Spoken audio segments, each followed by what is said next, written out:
Welcome to Two Chicks and a Horror Flick, a weekly horror movie review podcast. I'm Tawny Ray. And I'm Felicia Connor. Subscribe to get new episodes every Wednesday. We dive into trivia, drink a little whiskey, and of course, give our no BS opinions. Join our Discord server or message us on social media to talk all things scary. And if you like the show, consider supporting us on Patreon. You can find all these links on our website, twochicksandahorrorflick.com. Thanks for listening. Now let's get scared. Hello, everyone. Welcome back. After a little bit of a pause, tonight, because we had lots of shit going on, which we'll get into, tonight we're going to be talking about M3GAN from 2022. Newer watch. Anyway, before we get into everything, let's just, Felicia, what are you drinking? What am I drinking? All right. Ooh, should have cleared my throat. I have my water, but I also have this. I had them before. It's a non-alcoholic brew. It's by Well-Being. Oh, yeah. I remember these colorful cans. Yeah, Well-Being IPA. They're so yummy. I forgot. I right before the podcast, I jumped into the fridge. Well, I opened it and looked into the fridge. You didn't hop right in there? Nah, I thought about it. And I saw this one hiding. And I was like, oh, I'm going to have that. Nice. Super good. I like it a lot. That's a nice surprise. I drank the rest of my Vizzies on Sunday, so nice. It's water for me as well. Oh, you're drinking water? Okay. Yep. But in a very cool pink large cup. Gotta stay hydrated, dude. This is my 32-ounce cup. Nice. I filled this up 2, maybe 2.5 times. Oh, I just thought you were saying, I filled this up 2. Oh, no. Cool. That's good. All right. It's a lot of ounces. Right? Yeah. I'm supposed to drink like 60 a day. So, you know, 2 of these, but sometimes I go a little above and beyond, you know? Yeah. Good girl. Yeah. Thanks.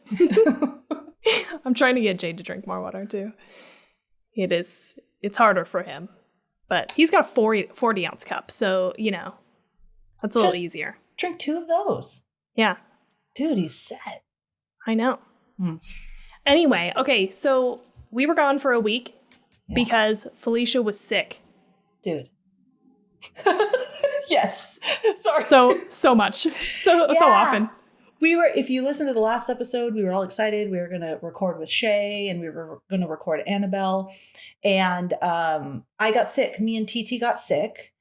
And then as we were coming out of our sickness, I think it was just a flu or a cold out there this COVID, but we were aching and we were feeling real bad. But I was in a lot of ache and pain. Come to realize, because once all the like cold symptoms or whatever went away, like the fever and the cough, I had a pinched nerve in my back. So the pain was just, I thought it was like body aches, but it was a pinched nerve. Oh, no. So I was nursing that. I think like for a week, I wore those icy hot pads all over my back. Oh, geez. But it's feeling better now. Did some like yoga stretches and lots of icy hot packs, and it's feeling better. And then we moved right into, well, now we're on time, but I kept pushing Tawny back because for this episode, because we had some craziness at work. Worked all through the weekend. Tawny, thank you for letting me push back recording. But yeah, it's been crazy town. What have you been up to? I just like missed you. Like you're gone. I know. It's like hard when we don't actually talk because we like chat back and forth, you know, but it's hard to get a sense of like what's actually happening. For me, I have just been, you know, same old shit, just looking at houses. Although we've really only looked at, I think, 1 house. Maybe 2 since we talked last. Okay. No offers though. Both of them were not good.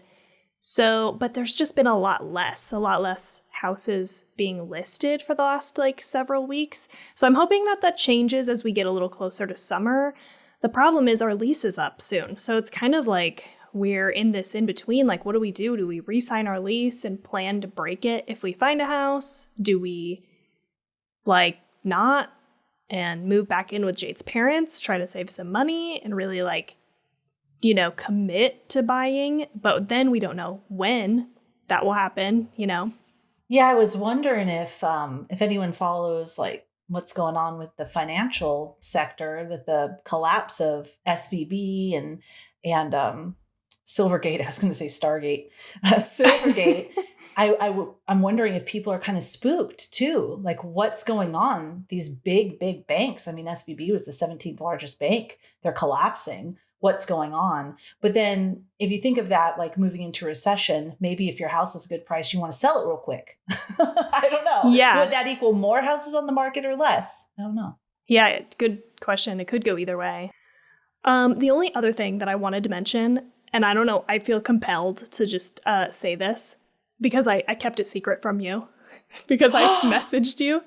Remember? Well, you know what it is, but you don't know what it is. Okay. So I read in the time between when we've talked. This is the main thing that's happened to me. Oh, you didn't answer that. You didn't answer me. Okay. No, I didn't. Yeah, because I was saving it to tell you live. I read the best thing I think I've read, at least in the last, like, I don't know, year and a half. Like, of all the, like, romance books that I've read over the last year and a half. Which is about 2,000. So it's a lot of books. It's a lot of books. I think it's probably closer to 50, maybe. Really? Not 100? 46? No. Okay. Definitely not that much. No, I think I read, my goal was 36 last year in 2022. I don't think I hit that. And then, but the December before that, I read 10 books. Yeah. So I think we're like 46, 50 maybe at this point. Okay. Anyway, so I just want to talk about it because I think it was incredible and I'm just shocked at it. And I usually don't talk about the specific books that I read, mostly because I'm like weirdly embarrassed about it. Although I should stop being embarrassed about it. I don't know why it's a thing for me, but it just is. Let me tell you, because you're going to be shocked. I read what came out to be an 823-page fan fiction of Draco and Hermione. And I swear to God, it's like the best fucking thing. It changed me. I'm changed. Are you serious? This sounds amazing. It was so fucking good, dude. Like, in a way that I just did not expect a fan fiction to be. I'm not a fan fiction reader. I've only read 2, and the other one is a Draco Hermione fan fiction also that like people talk about a lot. And it was really good too. But this one was like dark and like I loved that about it because the basic premise is that it's kind of an alternate universe. Like it splits off sometime in like, I don't know, the 5th year, I think, of their schooling. And basically like the good people like lose the war, right? Voldemort wins and it gets really like dark and it's kind of like that, you know, alternate universe meets Handmaid's Tale, which is a very weird combination. And that's the one thing that I feel like I don't love about it is I wish they had just pulled back a little tiny bit on the how exact to Handmaid's Tale some of the stuff was. Okay. But it was fucking incredible because I loved how it just got really dark and they used this, you know, like the horrors of war. They had like very graphic depictions of like torturing, right? And people, because you think a war set in a magical environment, you know, there's like people being like tortured and not up until death and then like kind of resurrected so that they're like dealing with the torture. Anyway, if you're interested, if you're a listener and you're interested, highly recommend going and reading the content warnings because everything that I had read before I read it, everybody was making it out to be really, really dark and terrible. So I kind of avoided it for a little bit. But like, I feel like I'm a little desensitized, obviously, based on the fact that we like watch and talk about horror all the time. So I can handle that kind of stuff. I've never seen it done so well. And like the relationship was perfect. It just was fucking amazing. And I can't get over how good it was. And now I have like the biggest book hangover, even though it's not a book, ever. And I have no idea what to read next. Oh, okay. Okay. This sounds amazing. Where did you read it? How did you read it? So it's on Archive of Our Own, which is like a fan fiction website. And you can download, like, I downloaded an EPUB, which you can just like read using the Books app on your phone. I've like never done this or ever heard of this. Yeah, it was like cool. super Okay. easy. Yeah.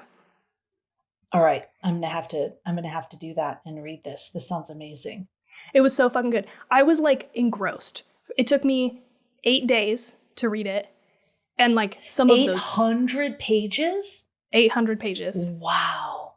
Yeah, because I mean, it's not technically a book, but when you do like the word to page converter, it is like 377,000 words. Huge. Wow. That's huge. Incredible. It was so fucking good, dude. I can't get over how good it was. It was just, the storytelling was amazing. I feel like it gave me just enough information. The story structure, it's like they give it to you in like a non-linear fashion, right? So I like loved that because you have like a whole setup, then you have a whole set of flashback chapters. It's just, and obviously, in my opinion, Draco and Hermione are the best match of all the matches possible in the universe. Anyway. I would have never even thought of that, but I'm so curious about them together. I'll send you the link. I'll post the link in our Discord. Okay. Just in case anybody wants to check it out. And you can go and read the little snippet, see if it's for you. And go from there. But God, that sucked up basically an entire week of my life. That is so cool. Okay, I'm definitely going to read that. So please do drop that link. I was wondering why, because Tawny literally messaged me and was like, oh my gosh, I'm reading the best thing ever. And I'm like, oh, really? What is it? Radio silence. Like nothing. Yeah, I never responded to me. I meant to tell you why, and I just forgot. Did I even say the name of it? Nope. Okay, it's called Manacled. Manacled? Manacled. Okay. Yeah. I thought it was called Draco and Hermione because you still didn't tell us. No, I'm sorry. I didn't even think about it this time. I meant to say it on the front end. There is the other one that I read that's really happy and like a light read is called, that one has a really long name. It's called Draco Malfoy and the Mortifying Ordeal of Being in Love, I think. Oh, okay. That was also on Archive of Our Own, and I also downloaded that and read it in my books app. So that one I started off the year with in January. But now it's like, where do I go? Where do I go from this book? I want to read more like this, but I just can't find it. Anyway, okay, I'll stop talking about it now. No, this is so good. I wonder if you would like The Ninth House. I loved it. And now I have Hellbent right there, which I'm going to read next once I finish this other book, because I'm trying to be strict with myself that I finish a book. And before I start another one, I loved that. And it has elements of magic, really great characters. Really, I don't know. It was fantastic. I absolutely love it. Okay, I'll have to check it out. I do like that kind of stuff. I do tend to like epic adventure-y type stuff too. Is that what it is? I think so. Yeah. Okay. Yeah, it's definitely, I don't think like Lord of the Rings level, but there's a lot of different adventure. And this Hellbent, which is the second book that just came out earlier this year, is the next part of this adventure with this character. And they're really good characters. Okay. I'll check it out. I'm guessing there's no romance in it though. Mm-hmm. Oh, okay. Well, it's not a romance novel. No. But there is. Okay. There is. That's kind of how I felt about this story, is like, it is centered around them having a romance, but like, it really kind of is, it doesn't feel like it's the forefront of the story because there's so much fucking happening outside of them, you know? Mm-hmm. And so I liked that for a change, because most of the stuff I read is just so solely focused on like, a couple, basically. Yeah. So, yeah. Anything else that you've been watching, doing? Oh, yeah. So, yeah. Because you're talking about romance, I have been watching, The Last Kingdom. Oh, yeah. I saw the GIF. Oh, my God. That you posted. These Vikings. Oh my God. I can't. It is so good. And then Alexander Draymond, who plays the lead guy. Oh my God. So I'm very into this, The Last Kingdom. Very, okay. Very much. I love it. And I love those Vikings. Okay. So there's that. Watch it. It's a really good story too. I mean, obviously he's so yummy, but there's a really good story behind it as well. Lots going on. Super, super great. Okay. Does that person have a romance with anybody? Oh yeah. Okay. All right. I'm in. Yeah. Kind of. I would think it's like Outlander vibe. That type. Yeah. Dope. You've sold me. Yeah. I'm because when they're having their moment together, it is like, whew, it's almost like you're watching a couple people, you know? You're like there. Passion is what I'm trying to say. You're like, excuse, hey, I'm still here. Yeah. Just want to let you know, I'm going to get out of here. Yes. Okay. So there's that. And then I'm reading Brother. And that is a horror novel, and so far so good. I don't want to put it down. I can't stop thinking about it. I want to keep reading it. I was reading Pen Pal. If you remember a few episodes ago, I mentioned it. I couldn't. Oh, okay. I couldn't get through the way the story was being told. I couldn't. So there was a lot of, I don't know if it gets better, but there was a lot of, and then I saw this, but it was nothing. And then I thought this, but it was nothing. I was like, fuck. Bummer. Boring. But there was a couple people that we know that did finish it and read it, and they said it was creepy. But I'm reading Brother. Really well written so far. It's almost like I can see everything. It's not super flowery or like intellectual type writing. It's very straightforward but descriptive. I feel like I'm watching a movie or watching a TV show. I love that. Yeah, it's very, very good. And that's it. Okay, awesome. Did you finish The Last of Us? Yes, I have it on here, and I thought I always talk about that. Yes, I just finished it. I'm curious because I've never played the game. I hear some going back and forth on, I'm really happy it's like the game, or I'm not. It's not like the game. But I can say I won't ruin anything. Don't worry. But in one of the episodes, Tawny will know what I'm talking about because she finished it. There's a scene where there's a person, shooting. And it's like, this gun's empty, picking up a gun from another dead body. This gun's empty, picking up a gun from another dead body. And I said out loud, feels just like a video game. When you go through and you do that. And then I thought, oh shit, this is a video game. But anyways, I really like it. What are you thinking? I liked it. We had a little mini discussion in our Discord with some other people, and so I mentioned this there. But I liked it. I feel like it started off stronger than it ended for me, just because the end started to feel a little episodic. Like it felt like they were just a little rushed, and like it felt like every episode they had to kind of get in like a specific zombie show trope or something. Like I don't know. It just felt. It felt like it got a little away from like the main story, I guess. I don't know. Something was weird in the back end for pacing, but I liked it.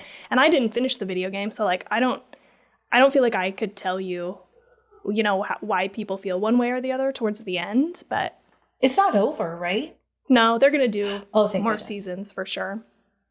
I guess I'm glad I didn't play the game then, because I really loved it. And I loved how the relationships developed, and I just really loved all of that. And I didn't think that I would get stuck. I was like, there's no way they could outdo this episode. Then they did. There's no way that they can. And then they did. Oh, I cried during this one too. It gets me. Oh yeah. Almost every episode. Oh my God, this one. Just right in the beginning. I was all, I coughed out a sob, and I was like, I don't know why that made me cry. It is so touching. And in the beginning, the little girl, I was like, oh, this little girl agitates me. And now I'm in love with her. Yeah. Yeah, she really grew on me as well. Ooh, yeah. And then the main actor, are you kidding me? Oh, he's great. Amazing. I feel like everybody in the world also, including myself, has now watched his Hot Ones episode. Have you? If you haven't, you should, just so that you can join the rest of the world. Hot Ones? Is this a show? Yeah, it's like a YouTube show. It's people. Pedro Pascal? Is that his name? Yeah. It's him being interviewed. Well, it's people do this, lots of celebrities, but while they're eating hot wings.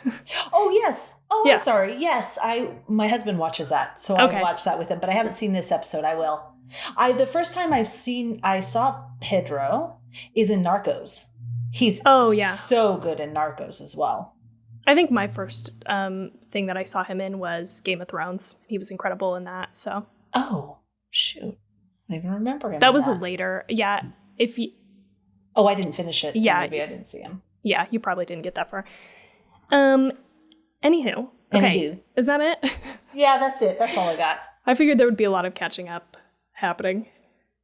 We did chit chat too before, so. Right. Thanks for hanging in there with us. Okay, so let's get into movie discussion. So we're talking about M3GAN again. M3GAN from 2022. The director is Gerard Johnstone. The only thing that I noted here that I had seen he did was he also wrote and directed Housebound, which is a horror movie from I think 2014. I watched it. It was good. I don't remember much about it. So for cast, we have Allison Williams plays Gemma, Violet McGraw plays Katie, Ronnie Ching plays David, Amy Donald plays M3GAN, and the physical body of M3GAN sometimes, and Jenna Davis plays the voice of M3GAN. Okay. So budget was $12 million, box office was $173 million, and God, this did well, huh? There was so much fucking buzz about it. I feel like besides Smile, this is like the only one in recent memory to get so much, I don't know, attention. Yeah. Anyway, IMDb gave it a 6.4 out of 10. Rotten Tomatoes gives it a 93%. And Letterboxd gives it a 3.1 out of 5. Okay. I also wrote the teeny tiniest 2 minutes with Tawny, so buckle up. Turn back now if you don't want this spoiled for you. Katie's parents died tragically, and she goes to live with her aunt Gemma. Gemma works in the toy industry and has created an AI robot prototype named M3GAN, which she pairs with Katie. At first, this seems awesome. Katie has a friend, she feels excited about life, but it quickly becomes uncool when M3GAN starts murdering anyone and anything she sees as a threat to Katie. Eventually, M3GAN attacks Gemma in an attempt to paralyze her, so Katie and M3GAN can basically run the show. But Katie defeats her by using one of Gemma's first prototypes. The end is left ambiguous when one of Gemma's home devices seems to watch her as they leave the house. The end. The end. So Felicia, once again, I am asking you, how did you feel about this movie? I liked the movie. I had fun. I thought it was a fun movie. I liked it. I really enjoyed it. It's not like my favorite movie ever, but I liked the theme. I liked the doll. I liked how it made me think, oh, I would totally want this doll. Like, people would want this doll. The way, like, how she calmed her down when she was crying about her parents having passed away. I just thought it was all nicely done. I didn't like the main character, the woman. What was her name? Gemma. Yeah. At first, like, her reactions, but I did like her towards the end. She's very consistent. Like, she's kind of just more reserved and wicked smart and not sure how to be a parent. So I ended up really liking her. And the little girl, oh my gosh, I would want to smack her. Look, I'm not talking about child abuse. I'm just saying she was like screaming at her aunt and then kicking in the back of the car, "Give me my doll!" I would have been like, "Fuck your doll. It's in the trash." Period. Yeah. I would have been so mad. But anyways, I liked it. And it's really hard. It's one of those villains where, you know, that little boy was an asshole. You know, it's like, yeah, you shouldn't kill people, I know, but you're like, and the neighbor too, so you're kind of like, yeah, rooting for her, but then yeah, she gets a little nuts. So I watched it with TT. She was begging me to watch it, and then I asked our group chat, like, has anyone seen M3GAN? What do you think? I'm like, if she's seen Jurassic Park and Chucky, she's fine. Yeah. And she's really good. She didn't see any of the murder, and this was one of those movies where there's a lot of story and then some murder. So, and you can totally tell when it's happening. Yeah. Like when the lady was going into her shed, as soon as she started to approach her shed, TT hit her face because she just knew something scary was going to happen. Yeah, we had a fun time. We liked it. All right. How about you? I, for one, did not like this. Oh. This was a miss for me. What did you like about it? I don't know. I think the tone wasn't it for me. Something was fucking weird about the tone. I think it was the mismatch of the comedy and the like horror scary elements. Mm-hmm. I think there was also something with the mismatch between the two main characters, Gemma and Katie. They were so serious and played the part so straight. Like, I really liked that, and I thought they did a really great job. I feel like they were the best actors in the whole thing. Yeah. And then everyone else was way over the top. Comedic. And I was like, yeah. Yeah. Didn't like that. I think that added to my tone problem. I don't know. I just found it kind of boring, forgettable, you know? Like, I was like, I barely remember it, and I watched it like a few nights ago. I know this is blasphemy. People fucking loved this, but I just wasn't really feeling it. I don't know. That's okay. I get it. Yeah. It wasn't like, I definitely wouldn't say I loved it. I just had a fun time watching it. I'm glad you had a fun time. I feel like there were some funny parts, you know, some interesting ideas, but like, I don't know, it didn't land for me. I don't know. Yeah, just maybe I was like not in the mood for it or something. I'm wondering, I mean, definitely my favorite part was this cute, God, he's so cute, little teeny weeny robot at the very end. And when he moved his little, like, I don't know what's wrong with me. I love that little robot that's like a, Alexa thing. Yeah, the one that looked when they left. Yeah, when he looked. That was my favorite part of the whole movie. Okay. They had the door and the little guy looked. So cute. So obviously there's something there that maybe they'll make a sequel. I'm curious about that. But I was thinking more with the guy who stole the files. Yes, yeah. But then there was nothing more with that. And I'm wondering if he sent the files, because it looked like he was sending them in that one scene. But then unless I zoned out, I don't think there was anything else more in the movie about that, right? Everyone just got slaughtered. Okay. There wasn't, no. But you're right that they have those two avenues to explore for a sequel. And actually, I do have some sequel info. So Johnstone confirmed talks of a sequel with Wan, explaining that he has an idea, because I think James Wan is a producer, potentially, I think also maybe a writer on it, that he has an idea of where the sequels would go. A few weeks later, Universal set a release date of January 17th, 2025, with the title revealed as M3GAN 2.0.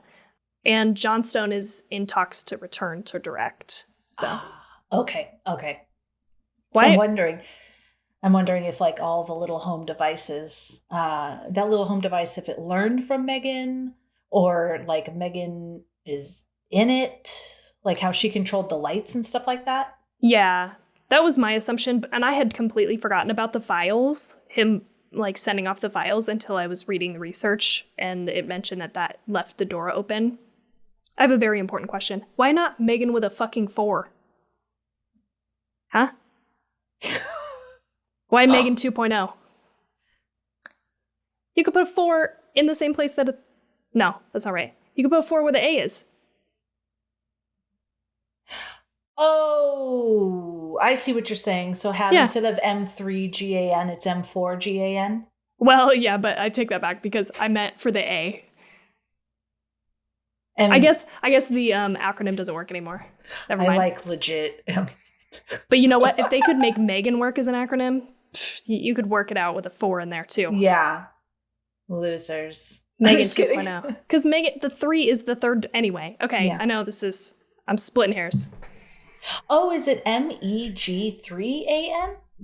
I thought it was M3. It is. Oh, okay. I'm going to be quiet. But the 3 is like a backwards E. Yeah, totally. Yeah. And so like a 4 and an A can look similar.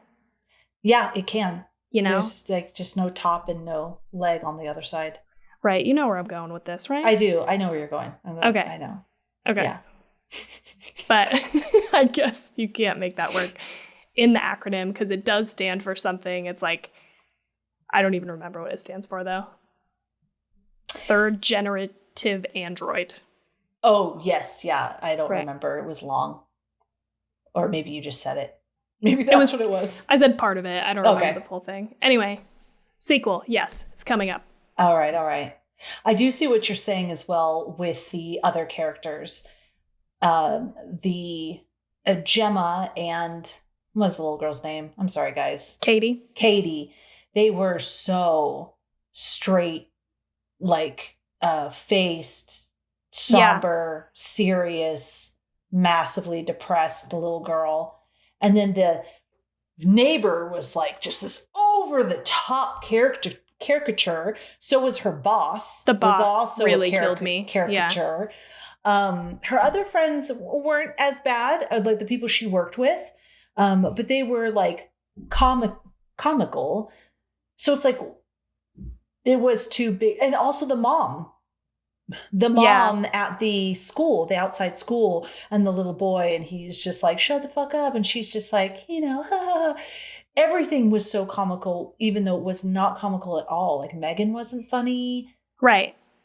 Like there were very few moments where I actually laughed. Mm-hmm. And the moments that I did laugh were, I don't think that I don't know, maybe they were intended to be funny, but it was like a different type of comedy than what I think they were going for. Like that boss, when he like picks up the tablet and throws it across the room, like that just screams to me like college over the top first. I mean, maybe this is like offensive, but so sorry if you're in college, you're trying to act, but it just screams like I've never actually done like I'm upset. It's just like I know what you're basic saying. Upset shit. Yeah. I know what you're saying. It's like be angry. So what is stereotypically angry? I'm gonna yell and I'm gonna furrow my brows and blah. But no, there's all types of anger, and like really, what is the situation and how would my character respond? There's different ways to be frustrated and angry. Yeah. Than that. Yeah, I totally know what you're saying. And that type of overacting, like that type of anger. And this might have been like a director call, right? Because like I feel like a lot of the actors do this. It's not just that one.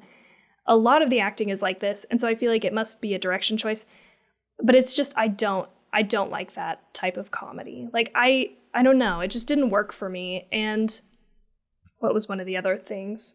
The therapist was way over the top to me too. Like the whole first interaction where she comes to the house and she's like saying things that she would never say as a therapist and doing things. I just was like, this is like so unbelievable that I couldn't get into it. I think I actually, the few notes I have are about the therapist.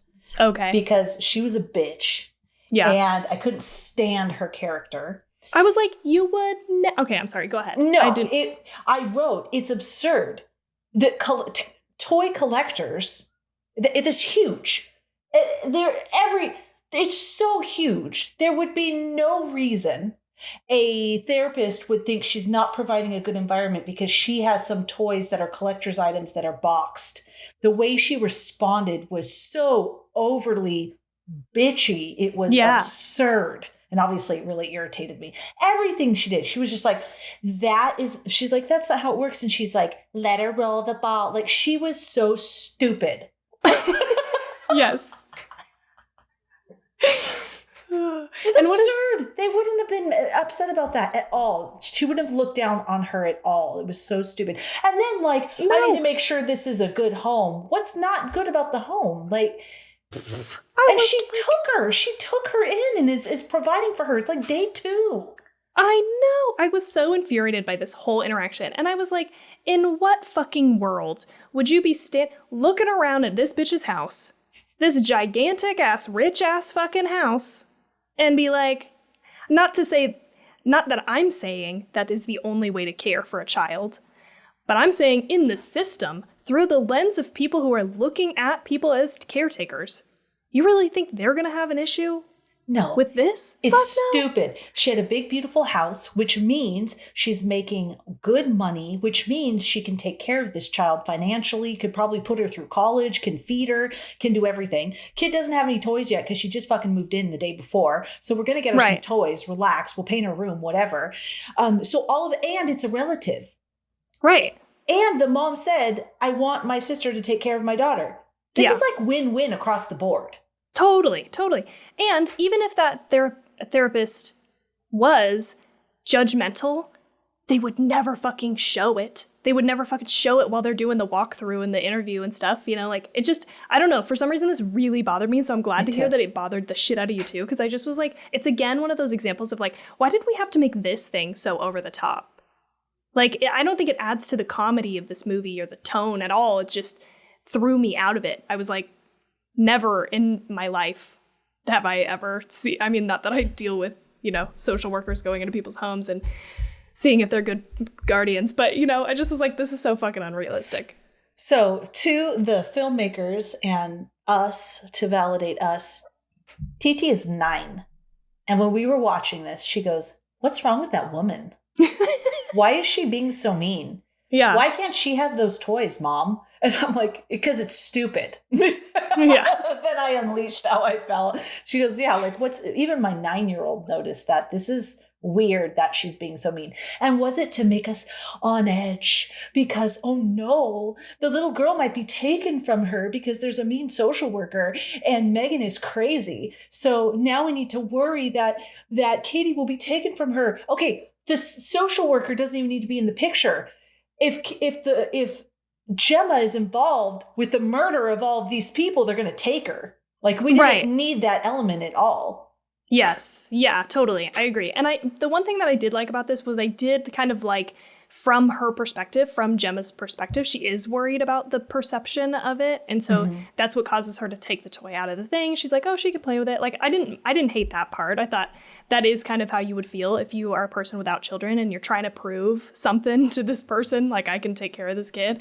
I didn't hate that part, but just everything leading up to it, I was like, but you're right. You know, we have this whole other thing that could be a mechanism for, oh, Katie is going to get taken away from me, not this thing, you know? Not this lady. And why it's like Katie, Gemma has never opened a toy in her life. It was so weird as she was opening that toy and she was like struggling opening the toy. It was just like, it was just like we were talking about with the shell phone in yes in that movie. It follows.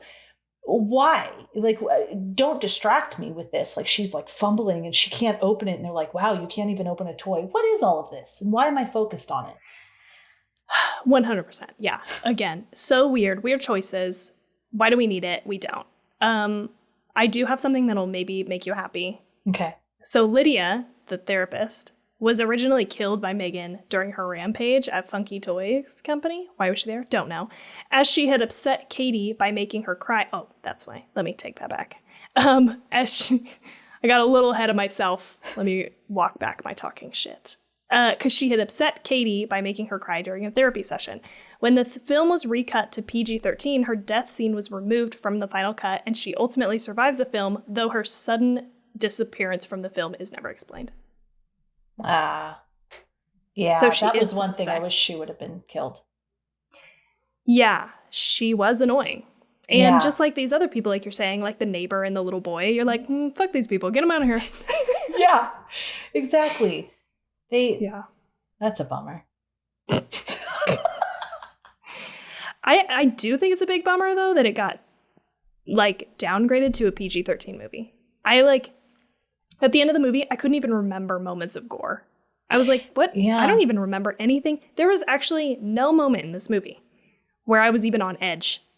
Like, I think that's one of my other problems with it is, like, there's just no tension, no creepiness at all. I was really expecting at least some creepiness with the, like, robot face. Didn't get that. It was, the kills were comical. Yeah. Like, when she pulled his ear off, I mean, maybe that's what an ear looks like. It didn't look scary. It looked kind of silly, like taffy. I mean, I've never pulled an ear off, so maybe. But then when he was going to get hit by a car, that was a moment where I was like, oh no. And then, that was done. And not that I'm saying I want to see a kid get run over, but that was pretty intense when he got run over. But then when she like pressure washed the shit out of the neighbor's face and that killed her and she was like a skeleton, I was like, what? Yeah, you're like, why? I don't know. And then she just used the giant paper cutter axe thingamajigger to kill the boss, right? That's right. Yes, I had forgotten. See? Forgot. I didn't even remember. She killed the boss and then the other guy that was in there too that had shared the files. Right, yeah. And then the whole first scene with the dog where she goes back over to the fence and lures the dog through. Or no. I'm thinking of the first scene with the dog where she reaches her hand through. About 2 minutes before that scene happens, there's about to be a jump scare. It's like the poorest execution of a jump scare I've ever seen in my life. You're just like you were saying, 100 miles off that this thing is coming. And I just was like, man, no. They just did not surprise me at all with any scene. And also the end of the movie went exactly where I thought it was going to go.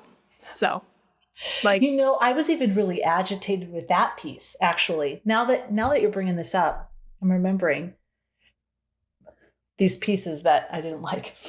Where the over-the-top neighbor, that dog bit open, there was blood, that little girl's arm. And she's just like, well, you're on my side of the fence, so blah, blah, blah. Are you fucking kidding me? Your dog bit a gouge into this kid's arm, and she was so comically nonchalant about it. I don't know. It's the same thing, the reaction of how I felt with the social worker. Yeah. Because I went off on that. I was like, are you kidding me? That is so ridiculous. You would be like, worried about it. And even if you were trying to, well, you shouldn't have been in my yard, it just would have been a different vibe. Totally. And then, I don't know. You know what character, very minor character I did like, was the cop. I did like the cop. Oh, yes. Okay. Sorry. I remember. I kind of remember. I think at some point he was like, you got to be fucking kidding me or something, I just vaguely remember him. I feel like this guy was comical, but it was toned down, It was like a level 5, and I was like, I like that level instead of level 9. Yeah, I did think at one point, what if, because when the boss came in, when we first were introduced to him, he's over the top. Yeah. And I did think, I wonder what the vibe of the movie would be if he had come in like a normal man, a normal boss, and had the comedy piece been taken out of it. I did think of that. I thought of it specifically with him. Yeah. If it would have been more creepy. Yeah, maybe. More scary, more real world weight given to, like her interaction at work with him, potential. That I do wish just more, there had been more like dynamic types of characters almost. Like, I just feel like we got two different types of characters. There was really serious and really over the top. Yeah, 100%. I agree with that 100%. Yeah, because this is a really scary idea. Yeah. It's a very scary idea, and we didn't really need the comical part of it now that I really think deeply about it. I mean, you and I are always, we'd always prefer something like actually scary over comedic. So I think like that's part of my problem with this movie and why I'm swaying you to the dark side here, because we just want it to be scary. And that, like, this movie was not scary even a little bit. Like, and usually I don't say that about movies that we watch, even ones that are like really borderline not horror. But this one, I really just felt like, oh man, we really missed the fucking mark. And I was kind of excited for it because when they came out with the Child's Play remake in 2019, I felt like they had a really good idea there about the Internet of Things and, like an online doll being connected to all of those things and how that would be a problem. But they dropped the ball there. And I think they didn't drop the ball as much in this movie because they do utilize that, for M3GAN. But I still don't feel like they took it all the way. It still didn't give any level of true fear as far as like being in control of the whole house. And I don't know. I mean, I liked that she called her from, posing as her friend on the phone. Like, I feel like that was a nice touch. There were a couple moments of this, but they just really didn't take it where I wanted it to go. And I feel like some of it is just the bringing it down to a PG-13. So I have some notes on this. When the first trailer went viral on TikTok with teenagers, Universal Studios had the movie retooled to gear towards the younger audience. Oh.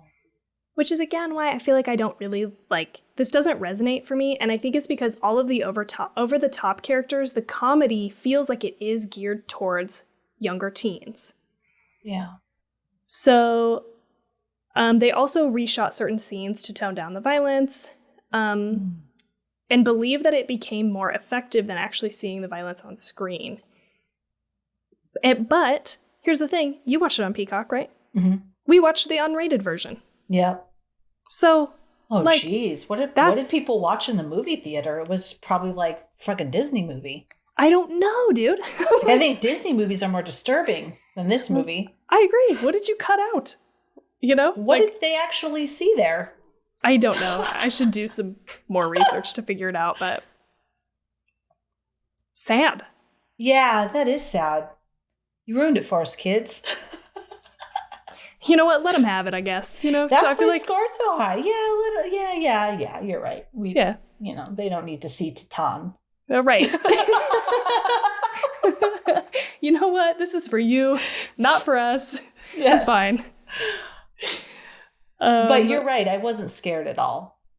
Yeah. Not even a moment of I don't know. Maybe it's also that I'm not a parent, but you're a parent and you didn't feel it either. So maybe not. I don't know. I don't even think TT felt it. Fucking bored. Boring. It's fine. She went to bed normally. No nightmares. Totally fine. Wasn't scared of her dolls. See, that's a bad sign, dude. That's a bad sign. Yeah, if you take your kids to see the movie about a scary doll, you want to be scared of their dolls. Right. I mean, it's just a poor horror movie from that perspective. No, you're right. Because honestly, when they come out with M3GAN 2.0, I'll probably watch it with TT. But because that's the level of it. That's how unscary it was. Is it's something I could just watch with her. Yeah. I'm sorry that I'm dogging on this so hard. No, not at all. Yeah, you brought me down. I'm sorry. It just wasn't my jam. And no, but the more I thought about it, because I had the same thoughts, obviously, because I didn't argue with you about it. You were recalling all of that for me. My head's been crammed with work stuff, and I had to be reminded. It could have been so much better. Yeah. I do have two things that I think were really funny that I did make a note about. Let's do it. Number one, when she does that painting of Katie and she turns it around and it is a fucking amazing painting, I laughed my fucking ass off. I was like, what the fuck? I think I didn't pick up on what was happening because I was like, did that bitch just pick up a pencil and create this fucking masterpiece of a portrait of Katie? I don't think that's what actually happened. I think she picked up some kind of special brush or something, Jade said, but it was a pen. I think it was just a was it just a regular pen? There was markers right by there, but I think it was a pen, like an invisible pen. Yeah. That's why she got it wet. Yeah. I mean, bro, that's fucking funny. That is comedy gold right there. I was like, what? That's so funny because I didn't laugh. I thought because she's so advanced that she did that, but I can see why it was funny. I just thought it was so ridiculous. I love it. I just thought it was ridiculous. I don't know. Okay. Anyway, loved that. I also loved the starting commercial. I thought that was funny. And I thought that's where we were going tone-wise. I was like, oh, if this is the tone of this movie, I'm going to like it. Yes. But then we dropped that, I felt like. Yeah, I love that as well. Yeah. It reminded me. Oh, go ahead. Sorry. It reminded me of, I think it's called The Hug. It's a short story on Hulu that they usually put up around Halloween. And so you should definitely, if you liked that part, you should definitely check this out. I think it's 10 minutes, really short, but so fucking good. Okay. I'll check that out. You put that in our Discord. Yeah. I also liked the beginning. It's not a big deal, but why did she sing so much? Oh, I forgot about the singing. I blocked it out. I forgot. And it was a lot. And she'd sing, and I was like, what's going on? Yeah. Like, it was enough when she calmed the girl down, because I was like, oh shit, everyone's gonna love this. That this girl's crying about her dead parents and the doll consoles her. Are you kidding me? And then she's like, it wasn't this, but like, somewhere over the rainbow. Just this whole little thing. That wasn't the song, but I was like, I feel kind of uncomfortable. Like, what's happening? I feel embarrassed for you, M3GAN. And then at first I liked this idea of, because when Gemma was talking about, I think it was the commercial for the doll, right? And they were like, oh, she does this and does that and does this, so you can get back to what's really important. And I did say out loud, what's really important? Not taking care of your children. That was definitely set up, this idea of the electronics, taking care of your children, so you could get what's important, which is just whatever you like doing, and not taking care of your kids. But there wasn't really anything else about that. I mean, I know they mentioned it later, but Gemma, what are we creating?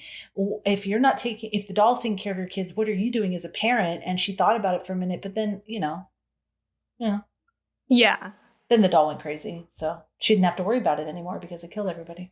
Right. Well, I mean, it does show her, by virtue of the doll going crazy, that she does care about Katie. That's true. Her arc, right? Is that she seems to not give a flying fuck about her, like, niece for the longest time, or at least prioritizes her work over and herself over her, Katie. I felt like that was a good arc, and it made sense.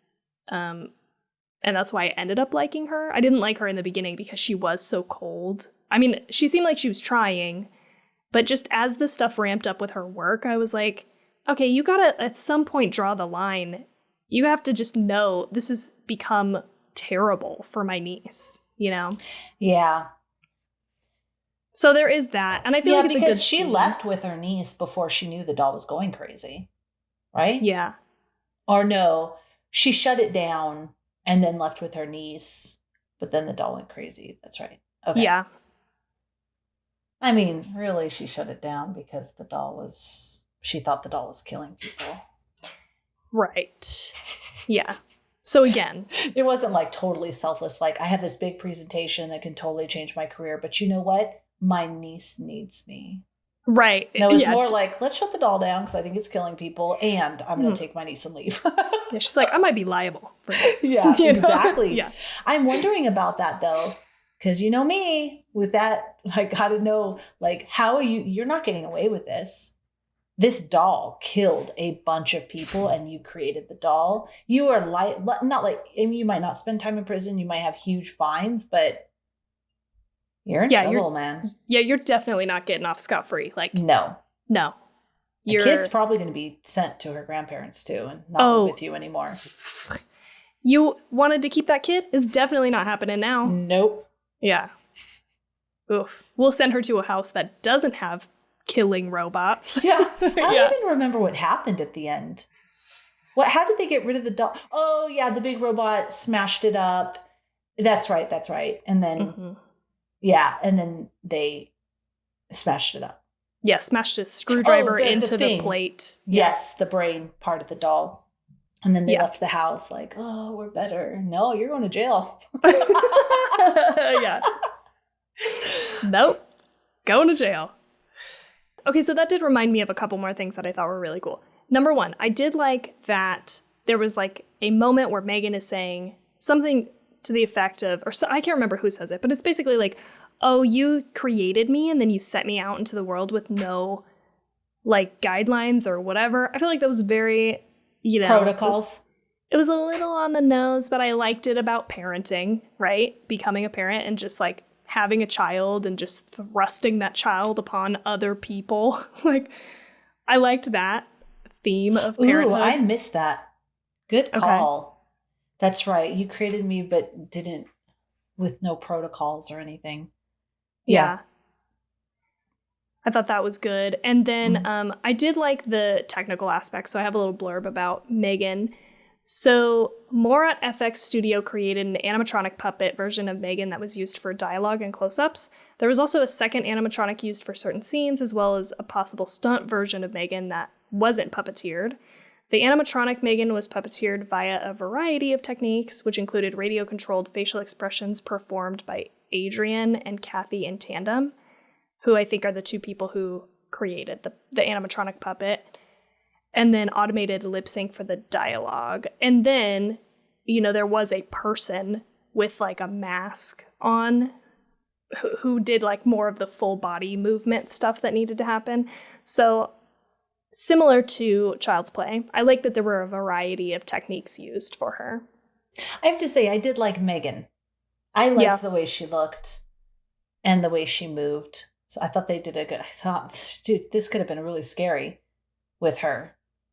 Yeah, they just didn't lean into that. She was an Valley eerie, eerie looking doll. Oh, you're saying she was?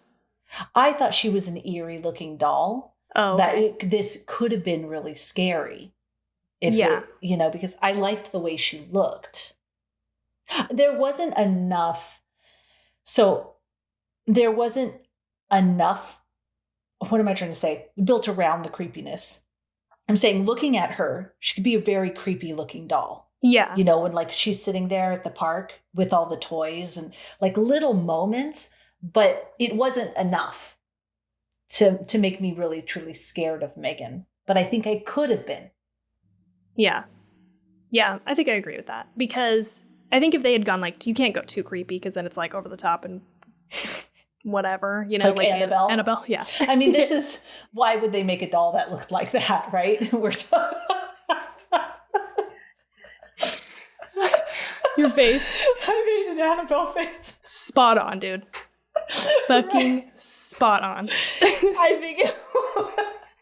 I think it would have been absurd if they made this highly freakish doll. Why would you do that? They had to have the really advanced technology. So it's obviously modern day. No one's going to make an Annabelle doll with this technology. You're going to make it a doll that kids want to play with. Yeah, good point. You've swayed me on this. I see what you mean. She was like eerie enough, but not too eerie that it's unrealistic. But I do think that they could have done more to make her like more unsettling in like the movements or something. Something wasn't quite hitting that uncanny valley the way that I thought it was going to, Yeah, maybe it was too in your face. Because there was one moment where somebody said something. Maybe it was, I don't remember what it was. And not Annabelle, M3GAN, her eyes just kind of moved, and you knew she was taking that in. Like somebody said something to Katie and she was like, and then you just knew in your heart, oh shit, that person's done. But then there was most of it was really straightforward though.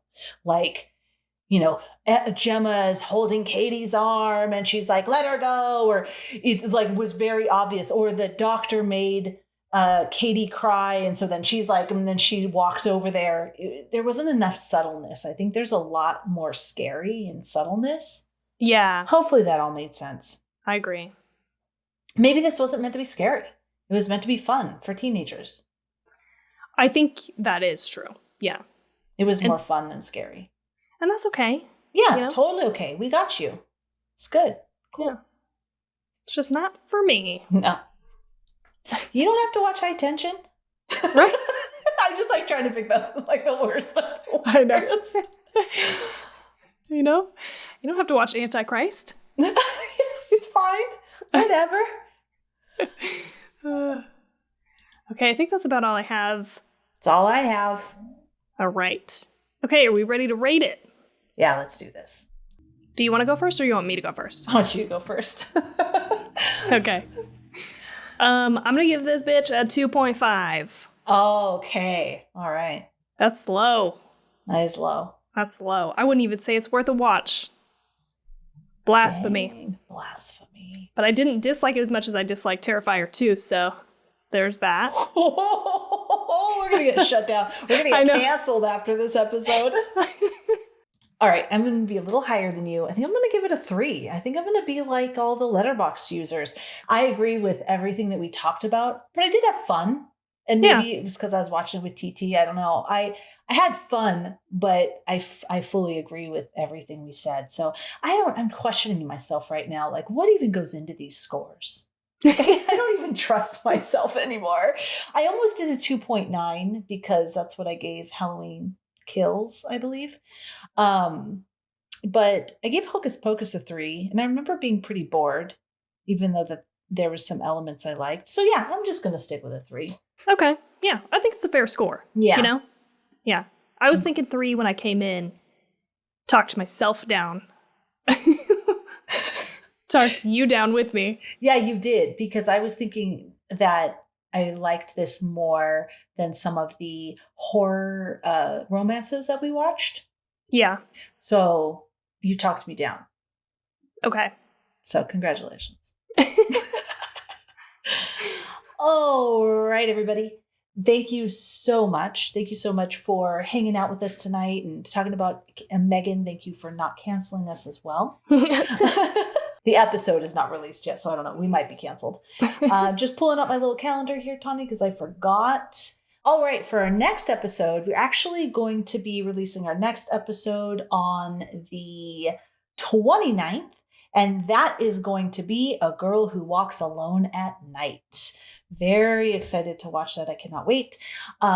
Next week, we won't be releasing an episode, but we are going to be recording with The Film Rescue. What is the title of the movie? I know it's a Silent Hill movie. Oh, yeah. It's Silent Hill Revelation 3D, I think technically is the full name. Silent Hill Revelation 3D.